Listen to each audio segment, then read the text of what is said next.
Hello guys, मैं Sandeep sir आपके बीच class 12th के टॉपिक लेकर आया हूं, जो बिहार बोर्ड के दृष्टिकोण से बेहतर टॉपिक है कंपाउंड माइक्रोस्कोप। और कंपाउंड माइक्रोस्कोप को हम हिंदी में कहते हैं संयुक्त सूक्ष्मदर्शी, या आप इनको कह सकते हैं यौगिक सूक्ष्मदर्शी। और इससे पहले आप ये जान लो कि संयुक्त सूक्ष्मदर्शी जो होते दो तरह के होते हैं, एक सिंपल माइक्रोस्कोप, एक कंपाउंड माइक्रोस्कोप। तो कंपाउंड माइक्रोस्कोप में वस्तु का इमेज ना 3 टाइम्स बनता है, अर्थात 3 गुना बड़ा बनता है। और 3 गुना बड़ा बनने के लिए हम इस कंपाउंड माइक्रोस्कोप में 2 लेंसेस होते हैं, एक ऑब्जेक्टिव लेंस, एक आपका आईपीस लेंस होते हैं। ऑब्जेक्टिव लेंस की ओर वस्तु रखी जाती है और आईपीस लेंस की ओर नेत्र रखी जाती है। जिस लेंस की ओर वस्तु होती है उस लेंस को ऑब्जेक्टिव लेंस, अभिदृश्यक लेंस कहा जाता है। और जिस लेंस की ओर नेत्र होता है उस लेंस को हम कहते हैं नेत्रिका लेंस। सो गाइज, इस कंपाउंड माइक्रोस्कोप में वस्तु का प्रतिबिंब कई गुना बड़ा बनता है। सो कंपाउंड माइक्रोस्कोप को समझने से पहले आप 2 चीज जान लें। एक आप जानेंगे दर्शन कोण, और एक जानेंगे आप आवर्धन क्षमता। दर्शन कोण होता है कि वस्तु द्वारा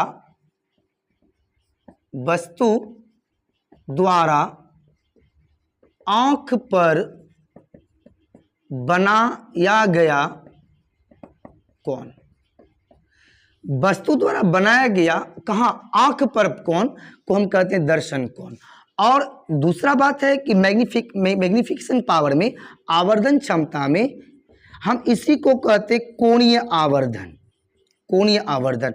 और इसको हम डिनोट करते हैं एम से, मैग्निफिकेशन पावर को, या आप डिनोट कर सकते ए एम से।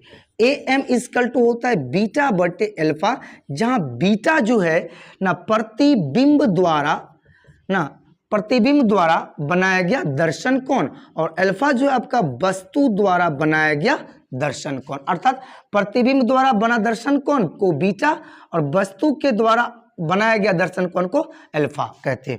और ये जो कोन्स होते हैं, बीटा कोन्स और अल्फा कोन्स, इस कंपाउंड माइक्रोस्कोप के लिए बहुत बहुत न्यून होता है, अर्थात कम होता है। सो गाइज, हम चर्चा करते हैं कंपाउंड माइक्रोस्कोप के बारे में, कि इस कंपाउंड माइक्रोस्कोप में 2 तरह के लेंस होते हैं। एक छोटा लेंस होता है जिसको आप कहेंगे ऑब्जेक्टिव लेंस, उसको हिंदी में आप कह सकते हैं अभिदृश्यक लेंस।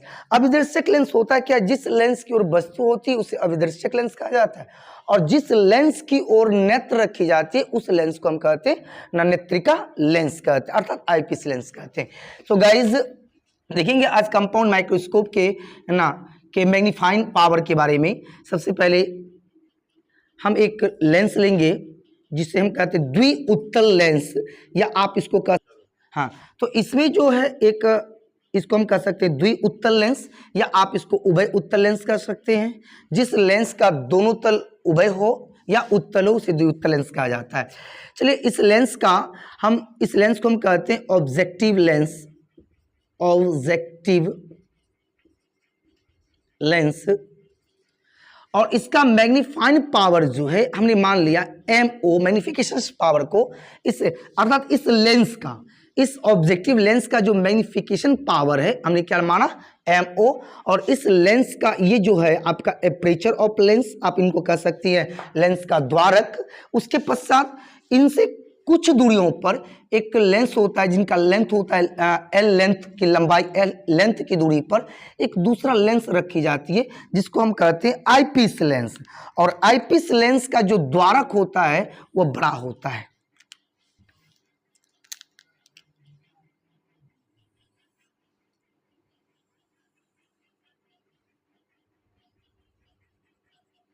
ध्यान देखिए गाइज कि दो तरह के लेंस हैं, एक आपका ऑब्जेक्टिव लेंस, एक आपका ये आईपीस लेंस।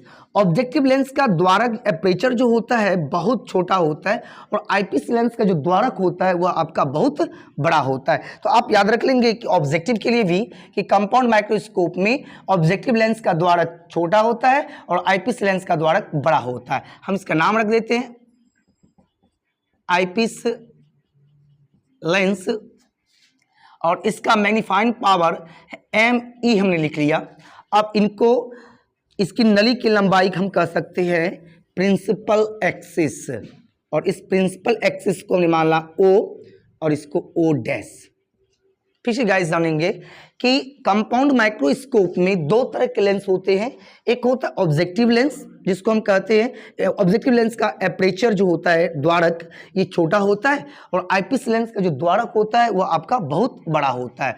और ये दोनों जो लेंसेस होते हैं इनकी नली की जो लंबाई होती है एक तुल्य में होता है ताकि दोनों का जो ऑप्टिकल सेंटर होगा वह एक ही होगा, अर्थात इस ऑप्टिकल सेंटर को हम मेजर कर सकते हैं, मिला सकते हैं और इस मिलाने के पश्चात जो लाइन हमने खींचा इसको आप कह सकते हैं प्रिंसिपल एक्सिस, अर्थात दोनों लेंसों का जो प्रिंसिपल एक्सिस होगा वो एक ही होगा। अब वस्तु जो होती है यहाँ पर ना ऑब्जेक्टिव लेंस की ओर हम वस्तु रखेंगे और आईपीस लेंस की ओर हम नेत्र को रखेंगे। अब वस्तु रखेंगे कहाँ? हम इस नेत्र के बहुत बहुत करीब रखेंगे। हमको देखना है कि इस कंपाउंड माइक्रोस्कोप इस वस्तु का कितना बड़ा इमेज बना सकता है। हम इसको मान लेते हैं इस वस्तु का नाम A और ये आपका B है ना। A भी आपका एक ऑब्जेक्ट है। इस आपको पता होगा कि लाइट जो है ना किसी भी ऑब्जेक्ट से आप लाइट जितना चाहे आप निकाल सकते हैं, 2 4 5 6 7, हाँ मिनिमम में आप जितना निकाल, अधिक मैक्सिमम जितना निकाल सकते हैं और न्यूनतम में आप जो है 2 निकालें जो आपके लिए बेहतर हो, किस लेंस के लिए बेहतर हो सके। सो इन ऑब्जेक्ट से 2 लाइट, एक लाइट प्रिंसिपल एक्सिस के पैरेलल, ये मैंने प्रिंसिपल एक्सिस, ये आपका प्रिंसिपल एक्सिस है, इसके पैरेलल एक लाइट लिया और ये लाइट जो है अब मैं ये लाइट लेंस के एपर्चर से डाइवर्ट होकर वह द्वितीय मुख्य फोकस से क्रॉस करता है।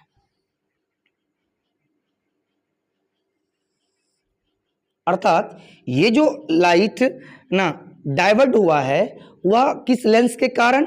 ये ऑब्जेक्टिव लेंस के कारण ये लाइट, इस लाइट को चलना चाहिए स्ट्रेट लाइन में, लेकिन इसे मीडियम मिल जाने के कारण से लाइट क्या हो गया? डाइवर्ट हो गया और डाइवर्ट होकर कहाँ गया? वो द्वितीय मुख्य फोकस पर। हम इसको मान लेते हैं द्वितीय मुख्य फोकस। किस लेंस का ये द्वितीय मुख्य फोकस है? तो ये ऑब्जेक्टिव लेंस का द्वितीय मुख्य फोकस है और यहाँ पे ये फोकस के खूब करीब होता है। ये जो ऑब्जेक्ट मैंने रखा ए बी ऑब्जेक्ट, वे इस ऑब्जेक्टिव लेंस के प्रथम फोकस के बहुत बहुत करीब होता है। तो ए बी ऑब्जेक्ट से 2 लाइट, पहला लाइट हमने निकाला कहां से कि इस वस्तु के टॉप बिंदु B से एक लाइट प्रिंसिपल एक्सिस के पैरेलल लेंस से अपवर्तन के बाद द्वितीय मुख्य फोकस से क्रॉस किया। दूसरा लाइट हम क्या करते हैं, इसी के टॉप बिंदु से ऑप्टिकल सेंटर से क्रॉस करते हैं। जो लाइट ऑप्टिकल सेंटर से क्रॉस करता है उस लाइट में किसी प्रकार का कोई डेविएशन नहीं होता है। सो इस लाइट को हमने क्या किया? ऑप्टिकल सेंटर से डाइवर्ट कर दिया। 2 लाइट निकाला मैंने ए बी वस्तु से, ए बी वस्तु के टॉप बिंदु B से 2 लाइटें, एक तो प्रिंसिपल एक्सिस के पैरेलल जो डाइवर्ट होकर कहा गया द्वितीय मुख्य फोकस से, और दूसरा लाइट हमने कहां से मारा? दूसरा लाइट मारा मैंने ऑप्टिकल सेंटर से। तो जो लाइट ऑप्टिकल सेंटर से क्रॉस करता है बच्चों, वह लाइट में किसी प्रकार का कोई डेविएशन नहीं होता है। तो 2 लाइट ना अपवर्तन के बाद जिस बिंदु पर मीट करता है वहां पर आपका क्या बनता है बच्चों? इमेज बनता है। तो अर्थात ऑब्जेक्टिव लेंस ए बी वस्तु का इमेज कहां बनाता है? A dash P dash. ये बनाया आपका, अर्थात फोकस से दूर। ऑब्जेक्टिव लेंस के द्वितीय फोकस से थोड़ा दूर उन्होंने क्या किया, ए डैश बी डैश के रूप में वास्तविक प्रतिबिंब बनाया। तो कहानी यहाँ पे खत्म नहीं होता है। इसका मतलब एक ऑब्जेक्टिव लेंस पहले ए बी वस्तु का इमेज कहाँ बनाया, ए डैश बी डैश पर बनाया। अब इस वस्तु ए डैश बी डैश वस्तु जो है वह आईपीस लेंस के लिए यह ऑब्जेक्ट का काम करेगा, अर्थात ए डैश बी डैश इस लेंस के लिए क्या था, इमेज।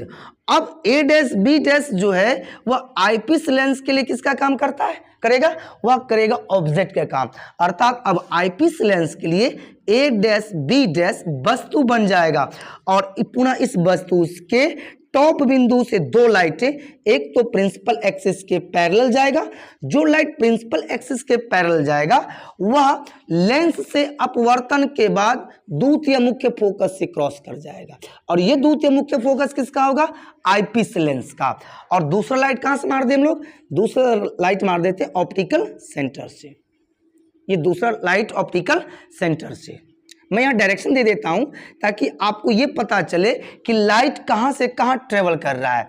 सो अब इमेज तो बना कहां, अब इनको देखने पर ये जो यहाँ पे नेत्र है, ये नेत्र बहुत बहुत बहुत करीब होता है इस लेंस के ऑप्टिकल सेंटर के, खूब करीब होता है ताकि आप इसकी नली की लंबाई को आप आगे पीछे कर सकते हैं।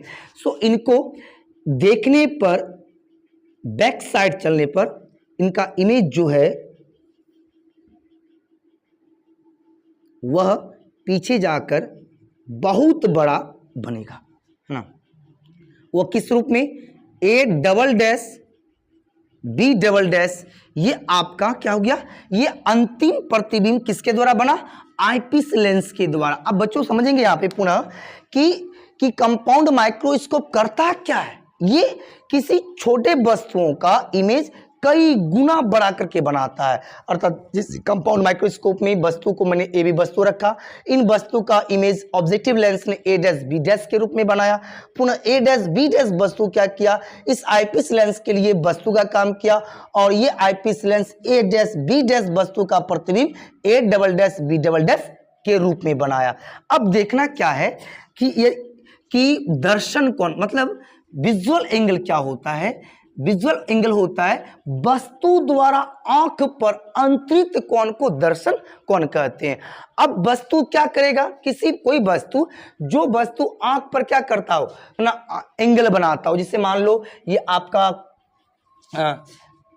आपका कोई नेत्र है और ये इस नेत्र के अंदर एक कॉन्वेक्स लेंस लगा हुआ है और यहाँ पे कोई वस्तु है, यहाँ कोई एक वस्तु है और इस वस्तु क्या करता है कि इमेज बनाता है, कहाँ, रेटिना पे जाके।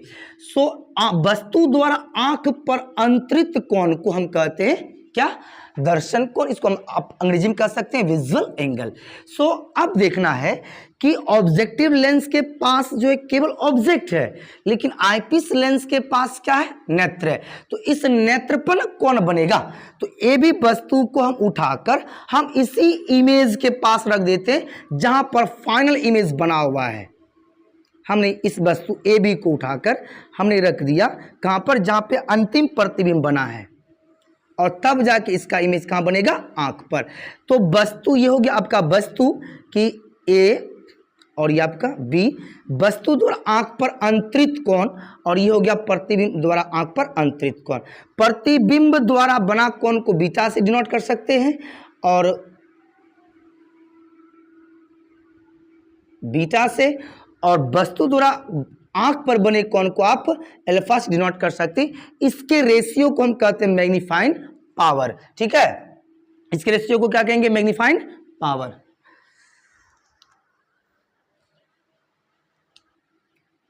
सो गाइज, है ना, ये हो गया कंपाउंड माइक्रोस्कोप। अब इसमें जो है हम डिस्टेंस मेजर करने के लिए क्या करते हैं कि इस लेंस के ना, ऑब्जेक्टिव लेंस के ना बाईं ओर हमने क्या रखा है, ए बी वस्तु। हम मेजर कर दे डिस्टेंस को। इसके लेंस के विपरीत दिशा में हम आएंगे तो माइनस में, लेंस के राइट दिशा में जाएंगे तो प्लस में। तो ना ऑप्टिकल सेंटर से वस्तु के डिस्टेंस को हम कहते हैं वस्तु डिस्टेंस। तो इसको डिनोट करते हैं यू से। तो ये यू किसका है? तो ऑब्जेक्टिव लेंस के लिए, तो हमने डिनोट करना है हमें यू ओ। अब किस ये साइन कन्वेंस क्या होगा? माइनस। ठीक है, उसी तरह से अब कंपाउंड माइक्रोस्कोप इमेज बनाता कैसा है? वह बनाता है अंतिम प्रतिबिंब काल्पनिक उल्टा और वस्तु से कई गुना बड़ा। आप अनुमान नहीं लगा सकते हैं, अगर ये वस्तु अगर 2 मीटर का होगा ऊंचाई, तो ये हो जाएगा 4 मीटर का, और ये हो जाएगा आपका 8 मीटर का, अर्थात 3 टाइम्स कर देता है। कोई भी वस्तु, छोटी वस्तुओं का इमेज जो है कंपाउंड माइक्रोस्कोप 3 टाइम्स कर देता है। उसके पश्चात देखेंगे अंतिम फाइनल इमेज कहाँ बना है? A'-B', यहां से आईपीस लेंस की दूरी हो जाएगा कितना? ये हो जाएगा भी, मैं यहां पे यूज कर दूं है ना कि भी ओ यूज कर दूं ना। उसके पश्चात ना ये स्पष्ट दृष्टि की न्यूनतम दूरी पर है, सो हम इसको बोलेंगे लिस्ट डिस्टेंस, डिस्टिनेट विजन, स्पष्ट दृष्टि की न्यूनतम दूरी पर।